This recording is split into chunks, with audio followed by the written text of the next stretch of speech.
in classes. Oh, now we're recording. Welcome everyone to the How to Thrive in Your Online Classes workshop. My name is Kelsey Pais and I am a communication studies instructor here at DVC. I'm going to go ahead and share my screen, which it has my slideshow for today. So there we go. Noha was saying that you can ask questions throughout the workshop today. You can do so by putting your question in the chat. I will be monitoring that throughout. You can also use the participants panel to raise your hand, or you can simply unmute or wave at me or do any of those sorts of things if you have any questions. And I'll be kind of checking in at the end of each slide as well to see if anybody has any questions as we're going.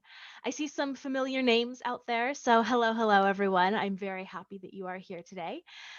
So let's go ahead and get started. So we are going to be talking about how to thrive in your online classes. And this has become more and more important over the course of the last several semesters. Thankfully, at this point, most of us have at least one semester of online learning under our belts. But I think that we can still probably stand to learn a little bit more about how we can continue to be successful in these online classes. And hopefully you will learn something new today. So in this talk today, actually, I wanted to start off with a quote from Pablo Picasso. And he said, "I am always doing that which I cannot do in order that I may learn how to do it." Online learning is still a fairly new thing for a lot of us, and we have to do the thing in order to learn how to do the thing.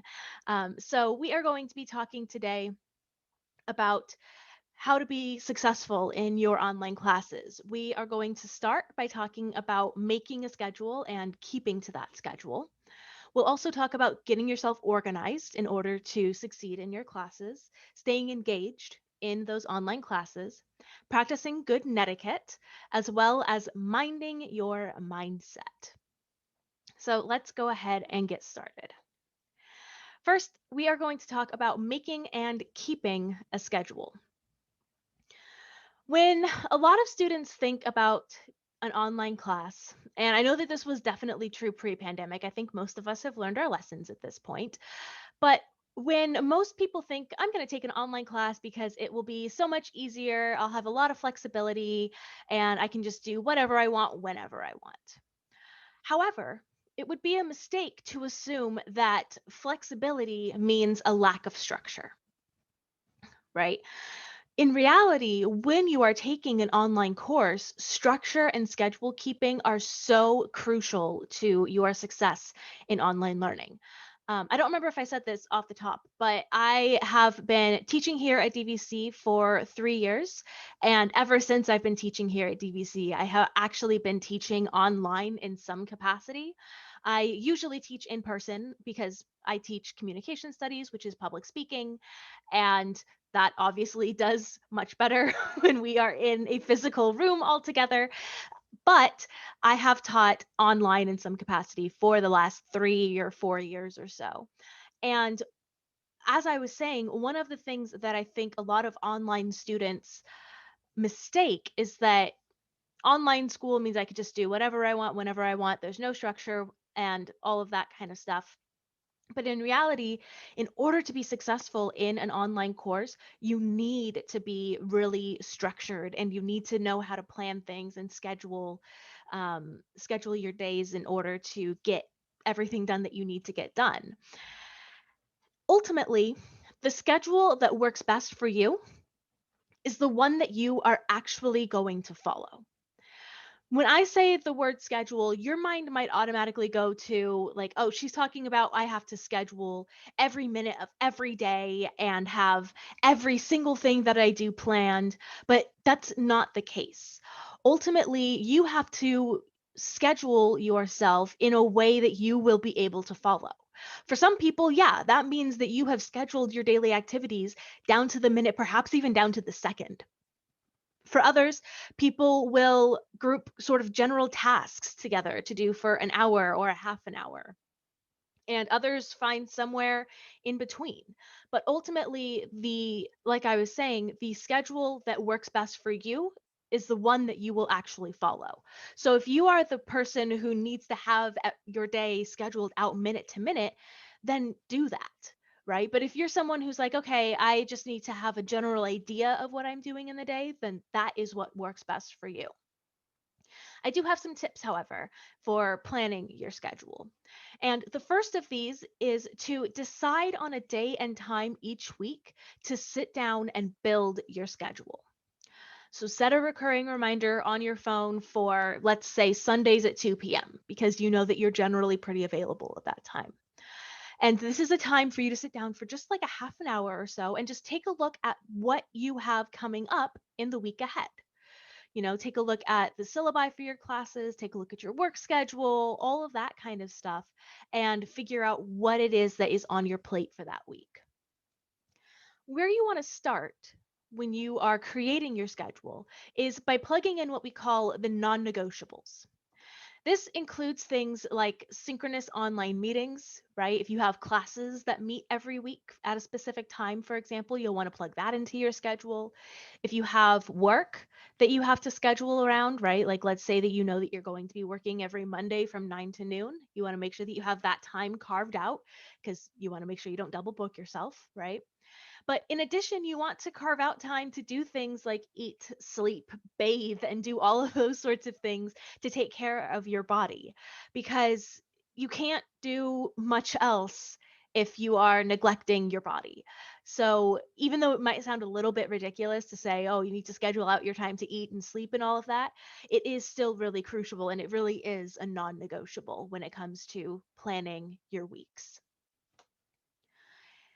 In addition, you then have to move on and look at other responsibilities and events that you might have that week. So this is where you start looking through the syllabi for your classes, looking at the Canvas for each class, and asking, okay, do I have an exam this week? Do I have a quiz to take? Is there a paper that I have to write? Do I have to do some research on something? Is there a project that I'm working on? Is that a group project? Figuring out that scheduling. Do I have any discussion boards due, right? Looking at all of those little minutia that you have due every week and figuring out, okay, I'm going to spend an hour on Tuesday studying for my exam. And I want to make sure that I carve out 15 minutes to take the quiz in my other class.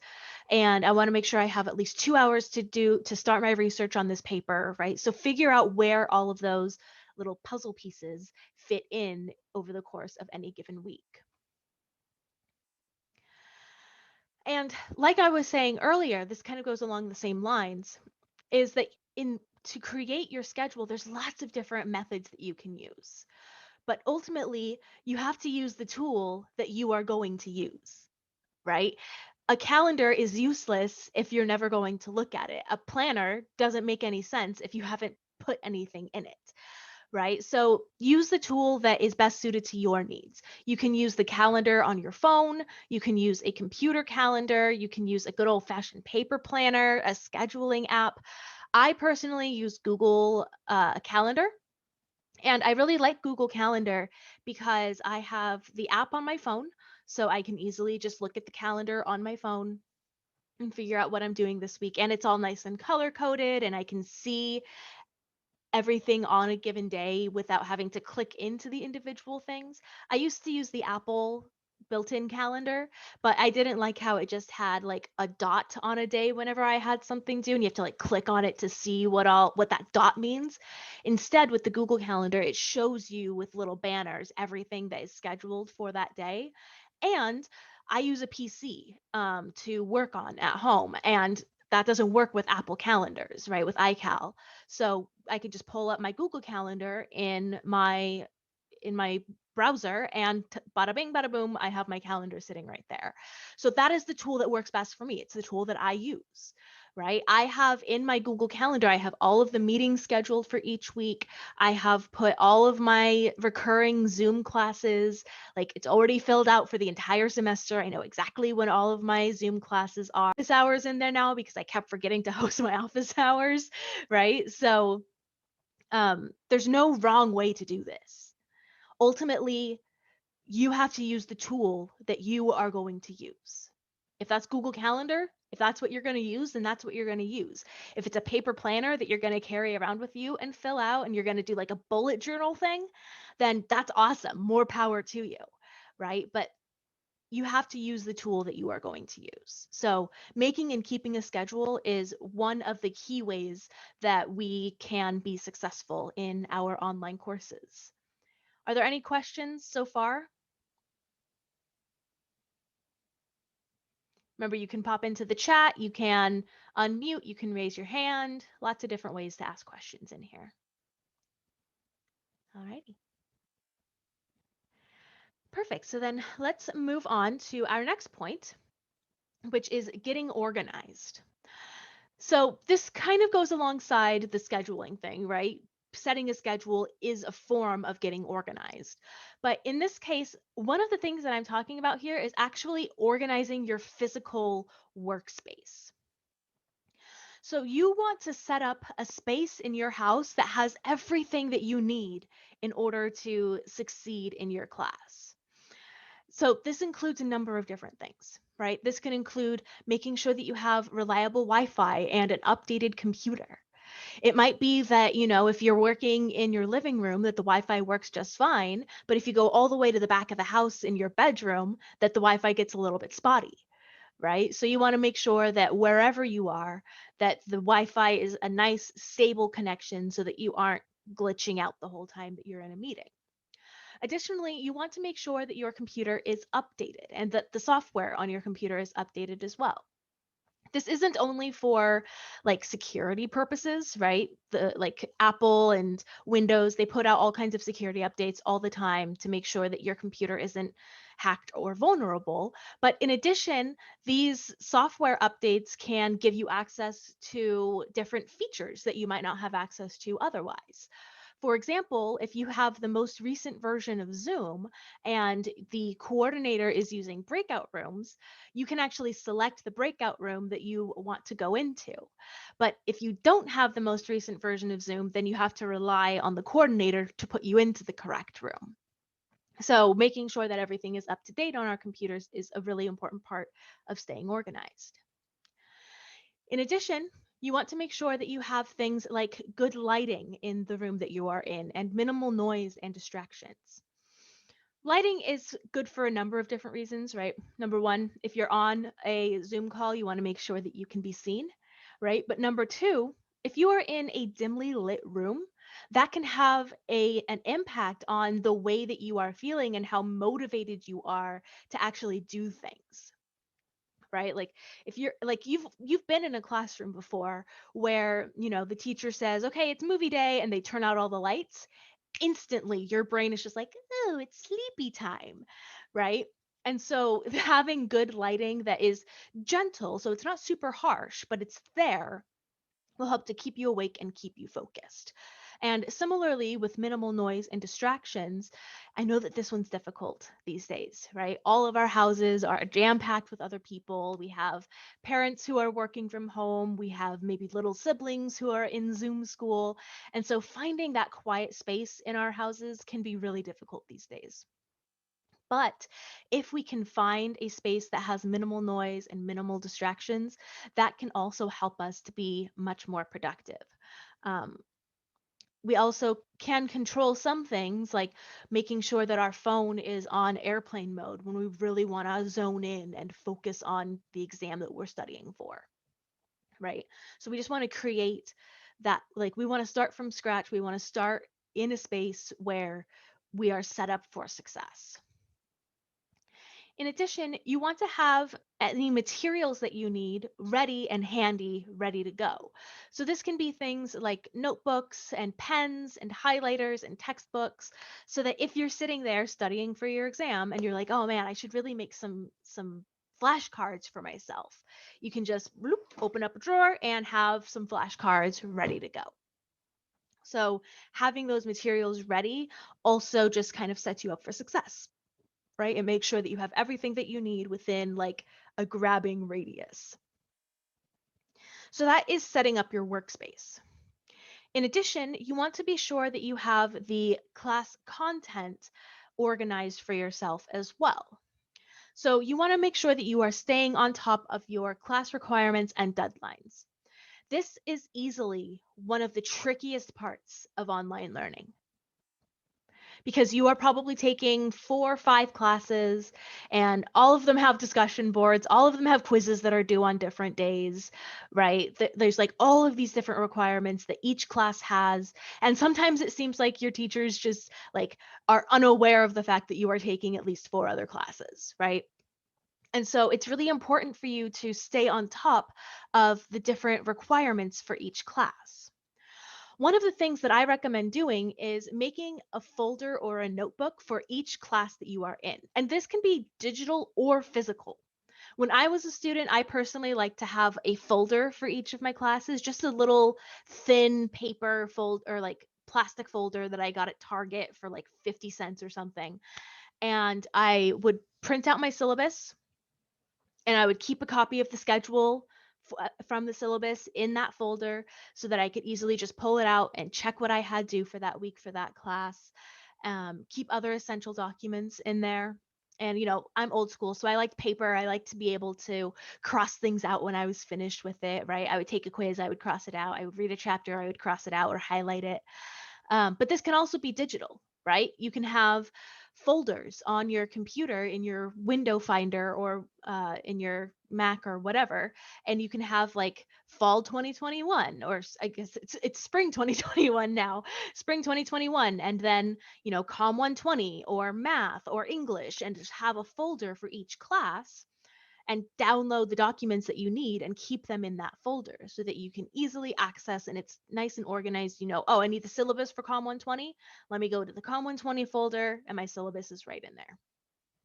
So make a folder, have a notebook, right? You could even have one of those big spiral notebooks and have like the different tabs in it. There's lots of different ways to get yourself organized for successful online learning. I think that was it for that. Oh, so yeah, so you might want to make sure that you review the course calendar for each of your classes at least once a week, just to make sure that you know what it is that you have due that week. For example, on the screen here, you can see this is a screenshot of one of my syllabi from last year or from last semester. And on this schedule, you can see the subject that my students were going to be covering, right? So public speaking and speech basics, speaking confidently, speaking to inform. You can see the chapters that they were expected to read that week, and you can see the assignments that they had due, right? So they had a quiz due, they had discussion boards. It has told them when they had like rough draft outlines due, right? And so reviewing that calendar at least once a week for each of your classes gives you the ability to then go to your scheduling tool of choice and put everything in there that you need to. So just making sure that everything is nice and organized and that it works for your brain, right? So any questions on getting organized so far?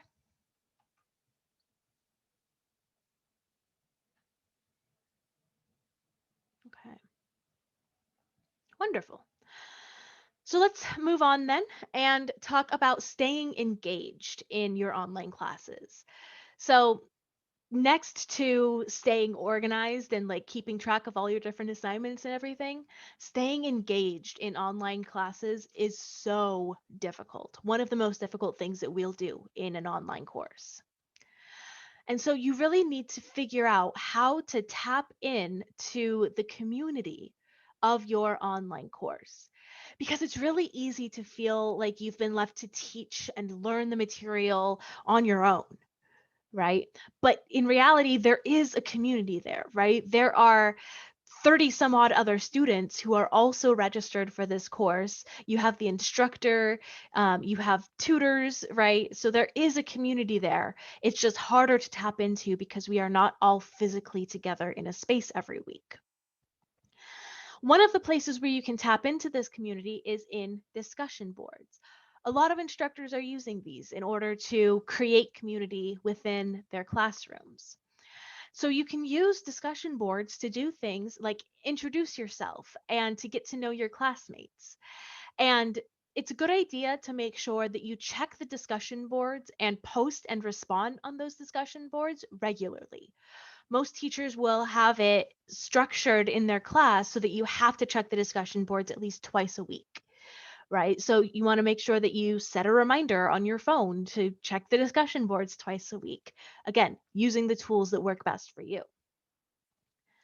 But one of the most important things to do with the discussion boards is to actually converse with one another, right? Is to actually have discussions. And so often we fall into this routine of like posting and responding to two other people, right? Because that's what a lot of people do. And so you'll make your post to in response to the prompt, and then you'll find someone who you agree with, and you'll say like, I agree with you. I think your idea is so good. And that's like all that you'll do, right? Just to meet the requirements. But that's really losing so much of the potential for those discussion boards. And this is why I say that you should be checking those boards regularly, because if you make a post and someone responds to it and asks you a question and you don't check the discussion board again for the rest of the week, then that question just kind of hangs there unanswered and that conversation dies, right? So if we look at these discussion boards as places of community and as places where we can have conversations with one another, then they are going to be that much more valuable to us in the end. Another place, I don't have it on the slide, that we can build community in our online classes is via Zoom and via breakout rooms, right? That's another place where you can have these conversations. I like to create a space in my online classes where my students have like 5 minutes at the beginning of class to just check in with each other, and we have like a Google slide that we all contribute to, and everyone just puts how they're feeling that week, whether that is that they are feeling stressed or that something exciting happened in their lives, because so much of the community building that happens in the physical classroom is lost in the online space. And we really have to consciously create those spaces in the online world, whether that's by taking 5 minutes out of a Zoom call or by talking to each other on discussion boards or in breakout rooms. We can also work to build our own network in the online classroom.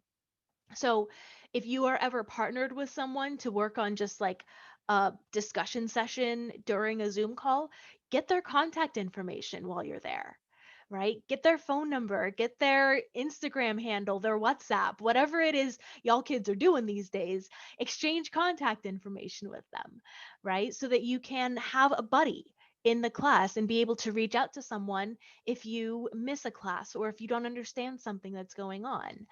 And you can also create study groups, right? Most of the time on Canvas, you as students have the ability to message each other, right? Just by using the Canvas messaging feature. And so you can create study groups that way. In my classroom, I have kind of just a community discussion board where students can go and like ask questions and get answers and just like communicate with each other if they so choose. So there's lots of different ways that we can stay engaged in our online courses. And staying engaged is so important because it gives us one more reason to keep going in that online course, right? When we feel isolated, when we feel like we're just learning the material on our own, it it's very demotivating, right? It makes us not want to do it. But if we can feel that community, if we have a friend in the classroom, like that has been demonstrated to lead to more success for students. So community is so, so important in the online class. It's just harder to cultivate. You have to work more for it. Okay. Questions on that?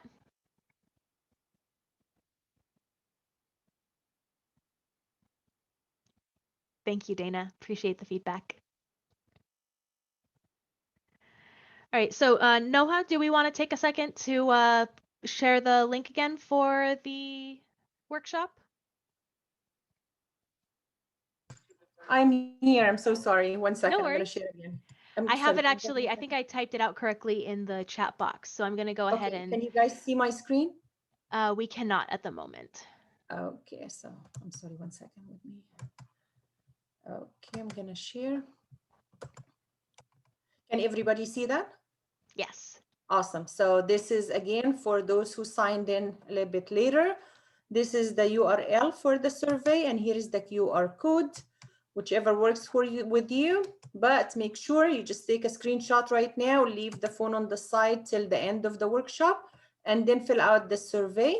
Any surveys that's gonna come through before the end of the workshop are not gonna count. So, okay, back to the great presenter. Thank you, Noha. And I've also put the link uh to the what's it called? Oh my God, the word is not coming to my brain. What is it? To the form, to the feedback Oh, form, the okay, survey. perfect. I've put the link to the survey in the chat for you as Awesome. well. Thank you so much. Thank you, Noha. Appreciate it. Alrighty. So let's go ahead and move on then and talk about practicing good netiquette. Now, bear with me here because I feel like netiquette is one of those words from the 90s that we are still inexplicably using, but we just don't have another good term for it. So that's just the word that we're going to use. When I say the word netiquette, I mean appropriate email and online etiquette, right? So internet etiquette, netiquette. Again, kind of an outdated term, but it's the one that we've got. So you want to make sure that you are practicing good online etiquette at all times. One of the ways that you can do this is by making sure that you address your instructors correctly. So, unless you are told otherwise, you should address your instructors using their proper titles, such as Professor Smith or Dr. Doe. For me, I tell my students that they can call me Professor Pais, that they can call me Kelsey, Professor Kelsey. I'm kind of loose with it. I'm not a super stickler about that. But some teachers are, and they actually find it disrespectful if you call them by their first name. So when in doubt, just go with Professor Smith, Instructor Smith, Doctor, whoever, right? Just make sure that you use the appropriate titles. In addition, and this one's kind of a no-brainer, but make sure that you are always respectful of both your instructor and your classmates. And this is especially important when we disagree about something. And that's going to happen in online discourse, right? You are going to run into people with whom you disagree. And you want to make sure that you are still respectful of that other person's ideas and their opinions, and making sure that we aren't tearing each other down just for disagreeing with them. Additionally, we want to practice being both thorough and concise. That sounds a little bit oxymoronic, right? But we want to make sure that we get all of the information across that we need to get across, that we are thorough in doing so, but also that we are as brief as possible in doing so, right? We want to be concise. We don't want to be blathering on and have all of this extra fluff in the email that we don't need, right? So we want to make sure that we get all of our ideas across in the quickest, most efficient way possible. Additionally, we want to avoid using capital letters in correspondence because it may be interpreted as yelling. Right? So just be aware of the ways that messages come across, especially textual messages. You also, especially in emails, want to avoid using abbreviations that you might use in other online spaces such as LOL, OMG, SMH, right? Shake my head, you instead of YOU, THX to say thanks instead of just writing out the word thanks, right? Making sure that we are being professional in these correspondence because they are professional correspondence. You also want to make sure that you are using things like sarcasm wisely in the online space because, again, textual communication is very different from vocal communication, right? And so the way that you say something, if you said something sarcastic, whoever you were speaking to would probably be able to pick up on that. But things like tone and emphasis are really difficult to get across in textual messages, and that can just be completely lost on someone and could potentially cause offense. So you do have to be careful with sarcasm. Unless you know for a fact that the recipient of that message is going to get the joke, maybe don't send it, right? And then finally, this is just kind of good netiquette in general, good practice in general, is to think before you post. So before you post something, before you send something, think to yourself, is this true? Is this helpful? Is this inspiring? Is this necessary? Is this kind? And if it doesn't pass that test, if it doesn't pass the think test, think about it again, right? Think about how you can reword the message or send the message in a way that is true and helpful and inspiring and necessary and kind, right? In some cases, it's not necessary for us to add our voices to the conversation, right? In some cases, what we want to say isn't necessarily helpful. And so maybe it's best for us to stay out of the conversation, right? But if what we are saying is true, helpful, inspiring, necessary, and kind, then it's probably safe to go ahead and post it or send it.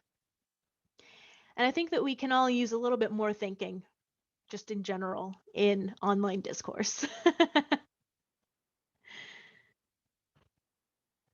Isn't it so great? I saw this, I think I saw it like randomly on Pinterest one time. I'm like, I'm going to save that and use it someday. And here we are. Any questions about general netiquette before we move on to email etiquette specifically?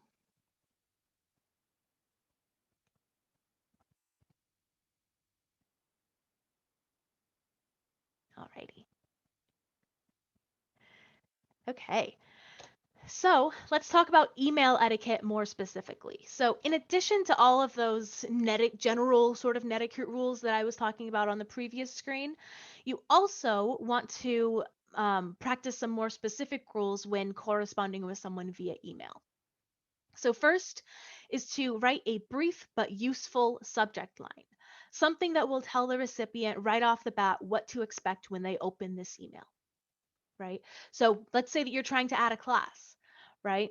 Maybe just have your subject line be adding COM 120 9492, right? So you have all of the necessary information right there so that I know when I get that email, this person wants an ad code, right?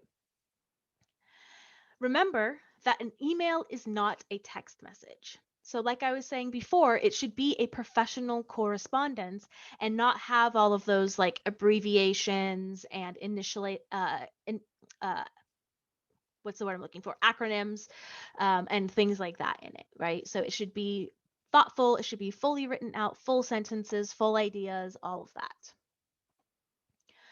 In addition, you should include salutations and sign-offs in your emails. So you should write, "Hi, Professor Pais, message, message, message, message. Thank you, Andrea," or whatever your name is, right? So like just make sure that you sign off your name, sign off your full name, right? We want to make sure that you always include your full name in the email and the full class code somewhere in the email, because having this information makes it so much easier for teachers to help you, right? Like when I have a student emailing me trying to add a course and they just say, "Can I add your COM 120 course?" I'm like, "Which one? I teach 5 of them." Right? I'm not a mind reader. I don't know which class you're trying to add. So having the full class code, having your full name is really important. In addition, kind of branching off of this, it's important for you to have an email address that is appropriate for professional correspondence, right? So you want to make sure that not that the email is professional and that the name that is on your email is also professional. A lot of people made their email addresses when they were like kids, right? When they were like 9, 10 years old. So they thought it was funny or cool to have their email be like skaterboy99@gmail.com. But if I, as a college instructor, get an email from skaterboy99@gmail.com, I'm going to be like, who is this fool? Right? Like just this semester, I received an email from, not joking, like, so the email was fine. The email was the student's name, but the name that was on the email, right? Like in my inbox when it showed up in my inbox was ya boy. That was not the student's name. right? So if you're not sure what your name is on your email, maybe go check it, right? Maybe go check those emails that you're using, make sure that it has your name rather than, and like I've had worse ones than yeah boy. I've had some very not professional, very inappropriate names email me. So you just want to make sure that your professional correspondence is professional. Okay. So always include your name and the full class code in there. And make sure that any attachments that you are sending to anybody can be opened. You want to make sure that they are in common file formats, right? For example, I have a number of students who use Mac computers, Apple computers, and because of that, they use Pages in order to write their papers and whatnot. But I'm on a PC, and so my computer can't open Pages, right? No matter how hard I try, I cannot open a Pages file. And so, if that was an assignment that was due, I can't help you out, right? So you want to make sure that you are sending the attachment as a common file, such as Microsoft Office, or that you're sending it as a Google Doc, um, or that you are sending it as a PDF or something along those lines. Amber, did you have a question? I saw that you were unmuted. Oh no, sorry about that. No, no worries. I just wanted to check. That's all. So yeah, make sure that your attachments can be opened by the recipients and that they're like not corrupted and stuff like that. Additionally, and finally, on email etiquette, you want to make sure that you avoid hitting reply all on mass emails unless it's absolutely necessary. And pro tip, it's almost never necessary, right? So if your teacher sends out a mass email to the whole class, don't hit reply all and ask your very specific question about your grade, right? Instead, just hit reply so it only goes to the teacher. If you're on like a group project and you are emailing with all of your partners on the project, then yes, you probably want to use reply all, right? But just make sure that you are choosing the correct um, the correct correspondence there. Good on that? Any questions about email etiquette specifically?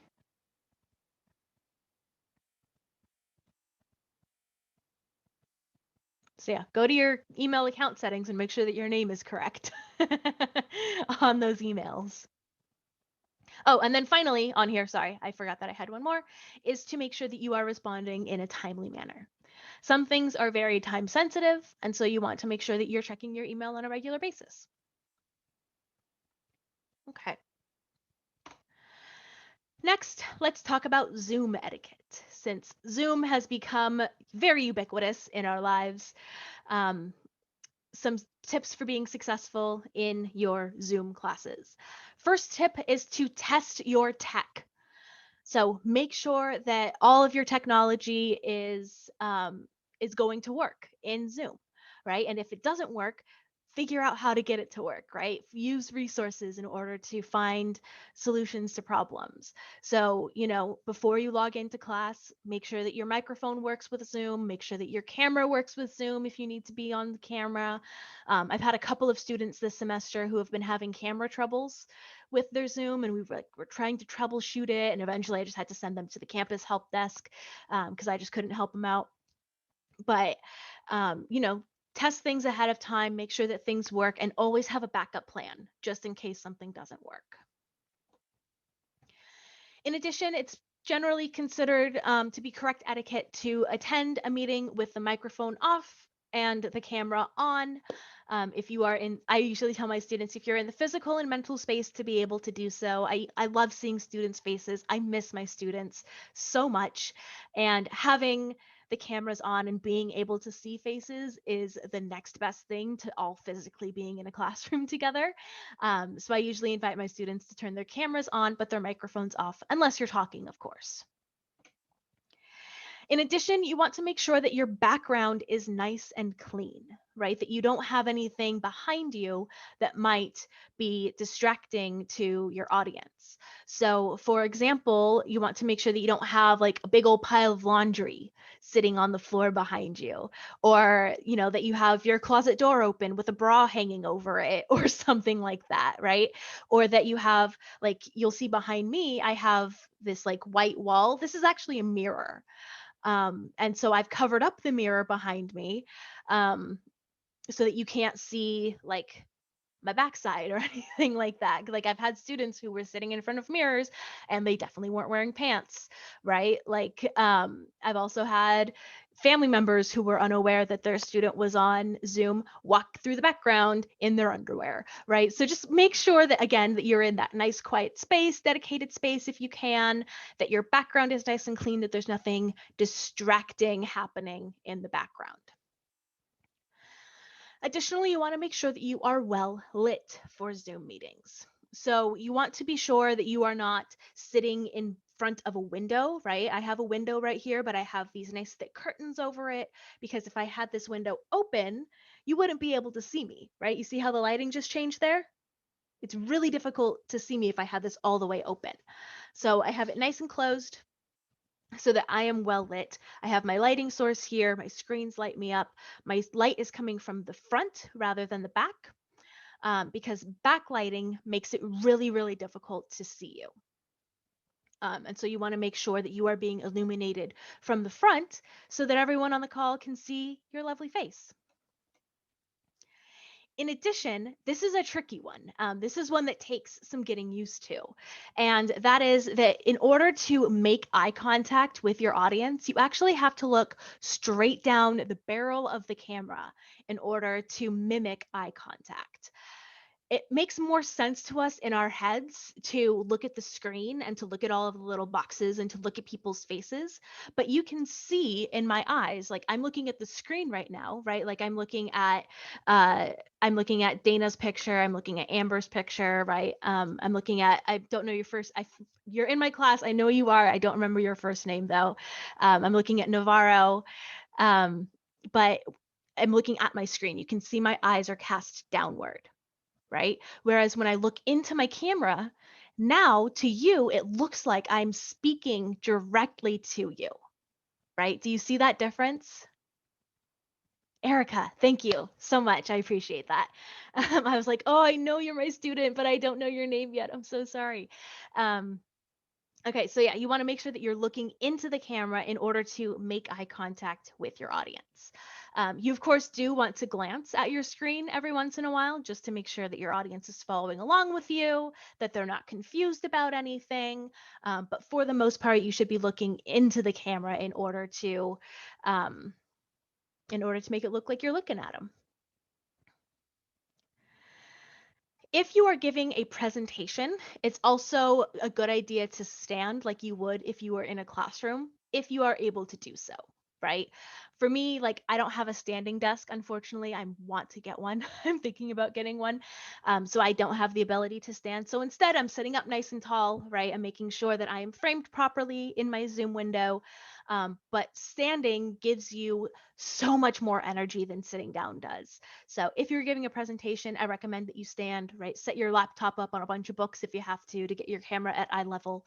But some things to keep in mind. And then additionally, use the nonverbal feedback features on Zoom as well, and use them wisely, right?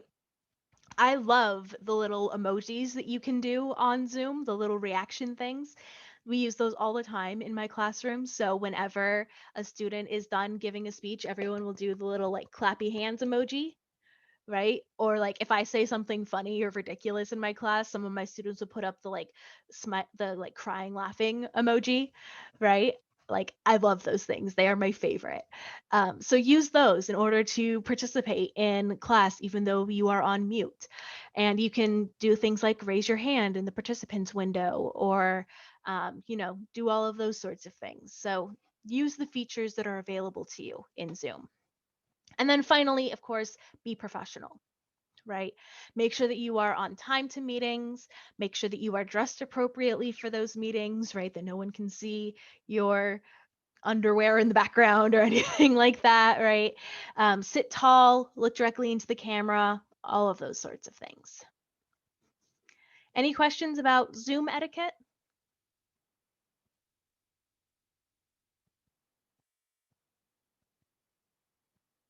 Alrighty. Okay. So then finally today, let's talk about minding your mindset.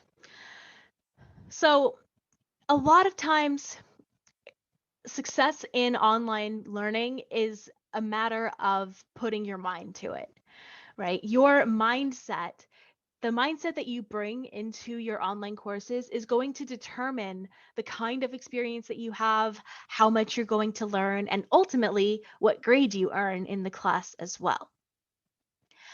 And so there's three things to keep in mind when it comes to your mindset. And the first of these is personal accountability. Our success in college and honestly success in life is largely based on how consistently we follow through with the goals that we have set for ourselves. So, in order to be accountable to ourselves, we want to make sure that we are writing down our goals and providing ourselves with reasons that we are enrolled in each class. Even if that reason is just this is a GE class and it helps me to get my degree, that's a reason, right? Even if it's not a class that is for your major or that is super interesting to you, you still had a reason for enrolling in that class in the first place. And writing those things down can help you to keep track of that and keep it front of mind. In addition to writing it down, you can share it with a friend, right? Share with your friend what your goal is for the semester, and that way you have an accountability buddy as well. Ultimately, you have to commit to yourself that you are going to do the work, right? You have to make that commitment and work towards that commitment every single day. In addition, with critical thinking, your online classes are going to make you a better problem solver, a better learner, and a better critical thinker. And they're going to help you to stretch your critical thinking skills. Even if it's just like, how do I solve a problem of my computer not connecting, right? You have to think ahead of time on those sorts of things and think about what you would do in XYZ situations. And so you'll be able to solve those problems, you'll be able to learn more efficiently, and you'll be an overall better critical thinker. And then finally, just stay curious, right? Stay curious. Find something interesting in everything that you do. Even if it's like the class that you are just taking because it's a GE class and it doesn't sound super interesting to you, I promise you that there is one thing in that class that is interesting to you. And if you can find that little spark and just hold on to it, grasp onto it, it can take you so far. So find that interesting something, keep learning, and stay curious. Okay. Questions on any of that? Yay, the little emojis. I love the little emojis so much. I said that already, but I just love them. I love them. I do.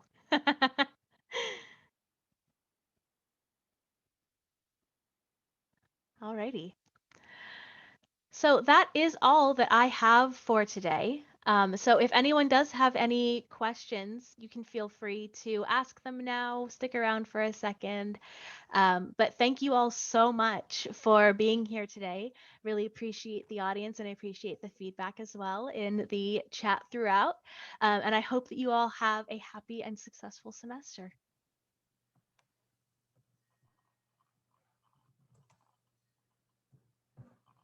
Okay, thank you so much, Kelsey. And